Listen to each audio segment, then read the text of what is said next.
Thank you and welcome to the show this morning. The topic this morning is the Republic of South Sudan, 1 year after independence. And we're fortunate enough to have with us to talk about the Republic of South Sudan and the 1 year celebration of its independence, Dr. LMadu1. Dr. LMadu1, I think that our audience is certainly familiar with you, and our audience is certainly familiar with the topic of Sudan. I think you've talked to us, and as a matter of fact, I think going back over the last 20 years, you've been among the greatest advocates of South Sudan and et cetera. And now you come to tell us that South Sudan has been independent for the Republic of South Sudan is now independent, has been for a year, and you talked about the impending independence the last time I think we talked about this particular topic. Let's talk about South Sudan, the Republic of South Sudan, 1 year after, and some of the things that are happening, not only for our audience, but indeed for the entire world, because I think very, very few people understand exactly what is going on in the Republic of South Sudan. Let's look at it from that perspective. Yeah, you know, on July 9th, last year, after almost 3 to 4 decades, of fighting, the people of South Sudan had their independence from Sudan. So, as of today, they're a republic of their own. But like I saw in some articles last year, commentaries from different pundits, the headlines were, a new failed state in Africa. Even before it started, new failed state in Africa, even before it started. So today, it's almost more than a year since it became independent. So we are trying to assess what has been accomplished and what needs to be accomplished in South Sudan. The results as of today are mixed. Depends on whom you talk to. But everybody agrees that more needs to be done in South Sudan.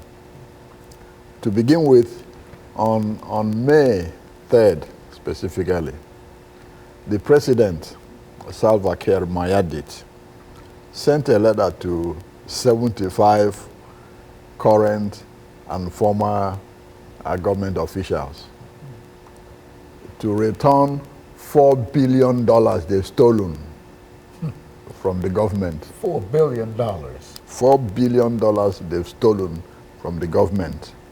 And that they should come and either pay partially, all that instrumentally to return the whole money. Now, that's funny in a way. Yes, I think the president is well-intentioned. But the situation is this.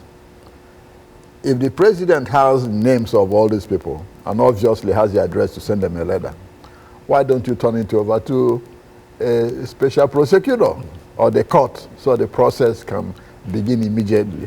Have them arrested or have them investigated, and those found to be guilty face trial and get the money back and then send them to jail. That would be more appropriate, to send a message to everybody in South Sudan that the government money is not for the taking. Now, since the president did this, nothing has happened, and people are asking, how can a president just send people a letter to return the money without any of them really being proven to have stolen it? And if the president knew this was, these people took this money for sure, do exactly what I've said, turn it over to the court process. So that has a very big effect on the morale of people in South Sudan. People have, shed blood in the past 3, to 4 decades to get here. And here, within a year, 75 people are stealing $4 billion. That's not a good message people want to hear. Now, what has happened now? Last year's budget, 2011-2012 budget, was $10.2 billion. This year's budget, 2012-2013, is 6.4. Okay, you see? Reduction of almost $4 million. Almost $4 billion. Exactly, it's 6.4 billion. So a whole lot of development projects have to be cut. Education, healthcare, where they already have none, all those things have to be cut down or come to a standstill. That's the problem South Sudan is facing now. Also, there has been conflict, you know, with the Sudan itself. A lot of militias are being sponsored by the government in Khartoum, you know, to keep the South destabilized. Very good. Now, in the South itself, there are some ethnic problems, conflicts going on, and refugees are still, you know, running away. So all these are the problems being encountered by the current government. Very good. And of course, Dr. LMadu, we're going to pick up at that point when we come back during the second segment. And we'll be back with our audience following this very, very short commercial break.